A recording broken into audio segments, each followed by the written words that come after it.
AP CM Chandrababu Naidu addressing from Amaravati on the at VIT. Known to everybody. Chancellor, respected Viswanathan,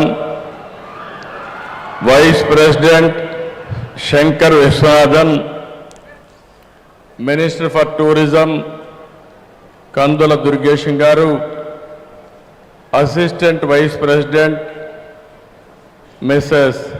Kadambari Viswanathan Garu, Vice Chancellor Mr. S.V. Kotareddy, VIT Trustee Ramani Balasundaram, MLA Tadikonda, respected Sri Sravan Kumar Garu, Chairman TI Global Hyderabad, Murali Bukkapatnam, Vice President TCS Hyderabad, Challa Nag, CEO IBS Global, WIPA Poland, Mrs. Aditya, Registrar Jagadish Chandra, and invitees of this meeting. Wonderful meeting. After a long time I am here.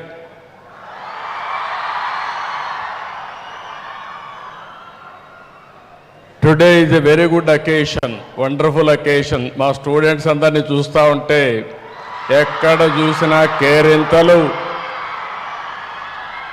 ఎక్కడ చూసినా మిమ్మల్ని చూస్తే ఎంత అభిమానం ఉందంటే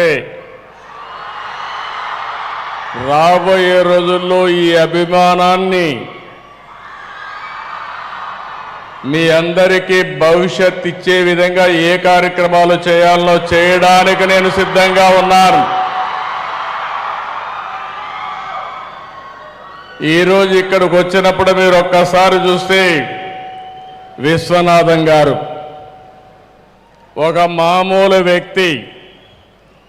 ఆయన జీవితం కూడా మీరు ఒకసారి చూస్తే 20 ఏళ్ళు రాజకీయంలో ఉన్నాడు.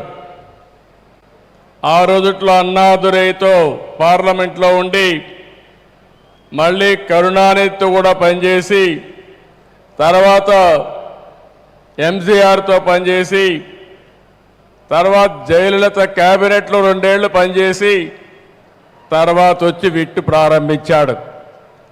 ఈ విట్టు ప్రారంభించినప్పుడు మీరు చూస్తే దగ్గర 180 మంది స్టూడెంట్స్తో ప్రారంభించాడు వెల్లూరులో.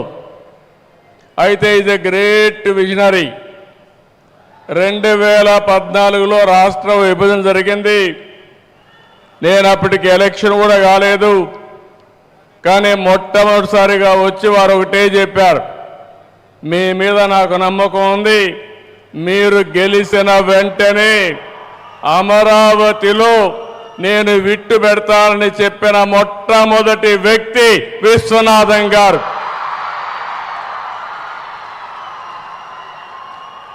ఆ తర్వాత నేను గెలిచిన వెంటనే ఆయన రమ్మన్నాను. ఇక్కడ ల్యాండ్ కూడా మీరు ఒక్కసారి చూస్తే ప్రపంచంలో ఇలాంటి ఎక్స్పెరిమెంట్ ఎక్కడా జరగలేదు. ఒక వ్యక్తి మీద నమ్మకం పెట్టుకొని 29,000 మంది రైతులు 34,000 ఎకరాలు భూమి రాజధానికి ఇచ్చారు.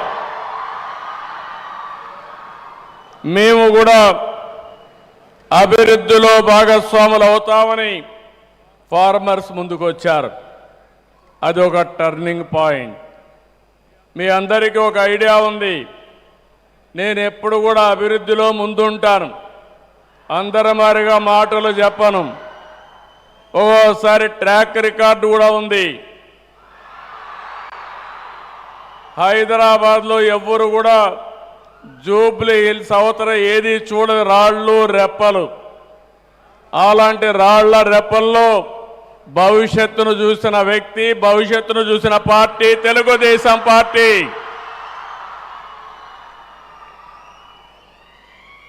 ముప్పై సంవత్సరాల కంటే ముందు విజువలైజ్ చేశాం. భవిష్యత్తు ఏ విధంగా ఉంటుందో ఆలోచిస్తే ఆ రోజు నాకు అనిపించింది ఐటీకి భవిష్యత్తు ఉంది, అందిపుచ్చుకోవాలనే ఉద్దేశంతో నేను ఆ రోజు ప్రారంభించాను. కనీసం ఈరోజు ఇక్కడికి వస్తే ఒక విట్ ఉంది, ఒక ఎస్ఆర్ఎం ఉంది, అనేక కాలేజీలు ఉన్నాయి. ఆ రోజు ఇవన్నీ కూడా ఏమీ లేవు. హైదరాబాద్లో ఏ విధంగా టెక్నాలజీ ప్రమోట్ చేయాలని బ్రెయిన్ స్టార్మింగ్ పెడితే ఆ రోజు ఒక ఆలోచన వచ్చింది. ఆ ఆలోచనలో పుట్టిందే హైటెక్ సిటీ. 14 నెలల్లో హైటెక్ సిటీ పూర్తి చేశాం. ఐటీకి ప్రాధాన్యత ఇచ్చాం. ప్రపంచంలో ఉండే కంపెనీస్ అన్ని తీసుకొచ్చాం. మన తెలుగు వాళ్ళైతే నేను ఒక మాట చెప్తే చూసి రమ్మంటే చూసి రావడమే కాదు, కాల్చి పని చేసుకొని తిరిగి వస్తున్నారు తప్ప ఎక్కడా వెనకబడరు. ఆ రోజు నేను ఒక పిలిపిస్తే తల్లిదండ్రులకు ఒక పిలిపించాను. భవిష్యత్